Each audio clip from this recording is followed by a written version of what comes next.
Trev's Hockey Show. I'm the Trev. It's just too sweet. Anyway, we're playing catch-up on the hockey show. Me taking a regular season off only put me back as far as content's concerned. So we're catching up on old projects, and with that in mind, we're going to talk about one of my favorite things, outdoor hockey. We're going to review the 2011 NHL Winter Classic. Let's talk about it. So the fifth outdoor game in NHL history took place at Heinz Field in Pittsburgh, Pennsylvania, home of the Pittsburgh Steelers, with an attendance of 68,111, which, in historical terms, at this point, 2011 that is, puts it as the second highest attended game of the 5 games played so far. Now for the Capitals, this is their first outdoor game.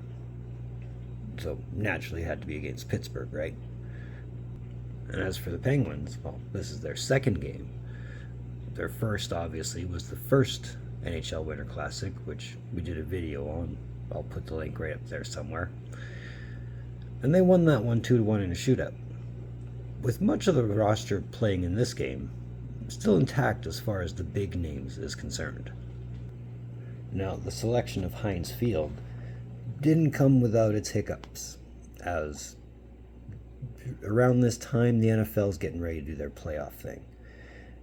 And this particular year, the Steelers ended up making the playoffs and could potentially need to use Heinz Field that weekend, which thankfully they didn't, because if they did, then they would have to find a new field or be in and out real quick. Just depending on how things worked out. I mean, the potential would have been disaster, as the earliest the Steelers would have needed Heinz Field would have been exactly 7 days later, so January 8th. But thankfully, as the hockey gods, blessing or a curse, depending on how you want to look at hockey gods, decided, what, we'll give the Steelers a bye. And they didn't need Heinz Field till at least the 15th. So the NHL had some time to set up, dismantle, all that fun stuff. I mean, the other only option would have been, do it quick and get out. Unfortunately for Heinz Field, as far as the NHL is concerned beyond this point, is the idea of having a Winter Classic at Heinz Field became pretty much a non-issue, because it would be a bad idea. So the only way Heinz Field could host an outdoor game in a winter month, or at least for some kind of a classic or a series game, would be if it's a stadium series. That way it doesn't conflict with any NFL schedules, because don't want to do that again. Whereas the biggest sticking point going into the game, or at least the big talking point going into the game, was the rivalry. Not so much the Pittsburgh-Washington rivalry, which is a nice little rivalry all in itself, but the Ovechkin-Crosby rivalry, as they've been keeping on par with one another for at least the last 4 or 5 years at this point. And that was the biggest talking point going in. Coming out would be a much different story. And much like every other outdoor game to this point, there has to be a first. So here's the first for this game. This is the first NHL game, or first NHL outdoor game, to be pushed back due to a weather delay. Not due to snow, but due to rain. Due to early weather concerns of unusually warm weather and unpredictable rain spells, the executive decision was made to push the time back from 1 p.m. Eastern to 8. And the contingency plan, in the event of unfavorable conditions, was to either play on January 2nd or reschedule altogether and play at Consol Energy Center. And thankfully, however, the weather conditions did turn favorable enough to play in less concerning conditions, even though the rain was still going to be a thing they dealt with. Not till at least the second, third period. But anyway, let's talk about the jerseys. So much like their first go-around, they decided to keep it pretty simple, pretty original. And this blends 2 different eras of the Penguins. The jersey is their original jersey design. The logo, I believe, is their second iteration. But Either way, it's pretty original. And I mean, most Penguins fans I talk to, they don't like this jersey for whatever reason. I couldn't imagine why, but I don't know if you detect the sarcasm in there, but it's there. But the Capitals went pretty much original, right down to the stars. So, again, I mean, ain't broke, don't fix it. I mean, it's not that this was a bad design. It worked for the time, and seeing it in a throwback, or at least an Adidas throwback, it was nice to see it again. So let's go over the rosters, starting with the Penguins. Penguins are being coached by Dan Bilesma at the time. Brent Johnson is your backup. You go all the way down, Stahl back there. Talbot, Adams, Fleury making another appearance. Letang, Malkin, Crosby. Such a Penguins lineup. And as for the Capitals lineup, they're being coached by Boudreau at this time. Number 1 in your programs, number 1 in your hearts, my boy Varley. OV, Backstrom, Knubel, Alsner, Semin. Steckel became a really popular guy after this game, but I'm sure we'll dig into that. And I think that's all we need to do. So let's get down to the game. So the first, there really isn't a lot of scoring to speak of, but a lot of action going on. Paul Martin would take the first penalty of the game at the 4:40 mark for a hooking, followed by Mike Green taking a very obvious holding penalty at 8:21. But then at the 11:52 mark, we got what we all came here for. A nice real heavyweight tilt between John Erskine and Michael Rupp, which got both guys off for 5 minutes. Hell of a fight. But otherwise, it was pretty much just more play in the body, trying to put the puck to the net, get a feel for the ice. Typical first period, which saw the Penguins outshoot the Capitals 16-12. So that's it for the first. Let's talk about the second. So for what lacked in the first, in terms of scoring, that was made up for real quick. Evgeny Malkin would score the first goal of the game at the 2:13 mark of the second period on a beauty of a play set up by Chris Letang and Marc-Andre Fleury, which by and large gives us another outdoor game first. With that assist, Marc-Andre Fleury became the first goalie to register a point in an outdoor NHL game. The more you know. So not long after that, at the 2:59 mark, Brooks Laich would get a penalty for interference, and almost a minute after that penalty, Max Talbot would get called for holding, which would put Washington on the power play, which they did not fail on. As Mike Knubel would score his 9th on the power play from Nicholas Backstrom and Mike Green to tie the game at 1s at the 6:54 mark of the second period. After a couple more minutes of just back and forth hockey, Washington would take the lead, as Eric Fair would score his 6th of the season at the 14:45 mark from Marcus Johansson. And not even a minute after that, at 15:37. At 15:37, John Erskine would get called for holding to put Pittsburgh on the power play, which really led to nothing.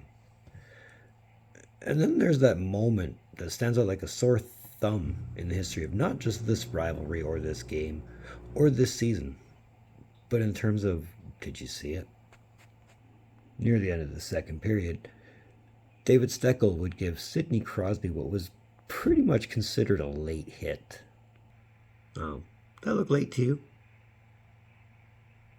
Now, ultimately, this was thought of and later confirmed to be a pretty nasty concussion for Crosby, and being the play wasn't called, ultimately being missed by all the officials, nothing would come of it. No penalty would be called, no later punishments were handing out, nothing. So with that, we end the second period with a 2-1 Capitals lead, which the Capitals outshot the Penguins 16-8. And it was when we started getting into the third period that we started having to worry about dealing with the rain. But like most, if not all outdoor games, both teams switched sides halfway through the third.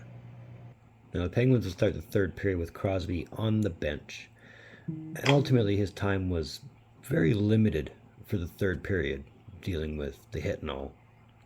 We'll discuss the long-term effects much later, but back to the period. And the third would see the Penguins play essentially very defensive hockey. Not to say that they didn't have their opportunities, but primarily they were playing defensive. But there was opportunities on both ends. After Mike Knuble will get a penalty call for delay of game at 7:28, the Capitals will put this game out of reach for the Penguins. Eric Fehr would score his second of the game, his seventh of the season, from Jason Chimera and John Erskine at 11:59 of the third period for the 3-1 Washington lead. And that's ultimately how the game would end. A 3-1 Washington win.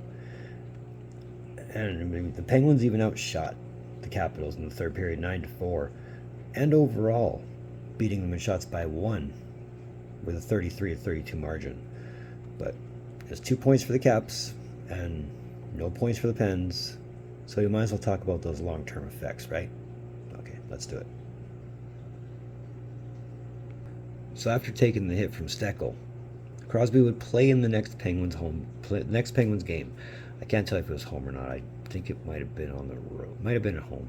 And that was against Tampa Bay, where he would take another hit to the head, this time from Victor Hedman, which again was diagnosed with another concussion, which really only got diagnosed after he reported having several of the symptoms.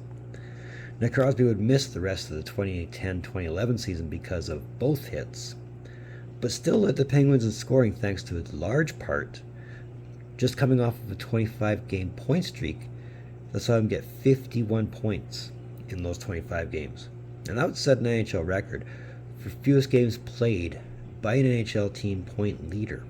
And he missed all but 22 games of the following season, the 11-12 season, for the same reason. So there's your long-term effects. And, that's why we have a lot of different kind of rules when it comes to hits to the head. So my overall opinion of this game, or at least for what I saw of it, Canadian viewers, we had it much different. If you were in Ontario, you got to watch what was left of the game after watching Toronto-Ottawa in its entirety. And if you were in the Calgary-Edmonton area, you missed the third period entirely. You caught the first two, but you missed the third. But overall, it wasn't a bad game. It wasn't the best game, but it wasn't a bad game. Probably one that it definitely edged more into the rivalry between these two teams, which is always a good thing if rivalry hockey is your thing. I know I'm always a big fan of rivalry hockey, but did it have the long-term effects to it? Of course it did. Absolutely it did. But we wait a bit for it to see it. But overall, like I said, it was a good game. Not the worst, not the best. It was good. And that was my thoughts on the 2011 Winter Classic.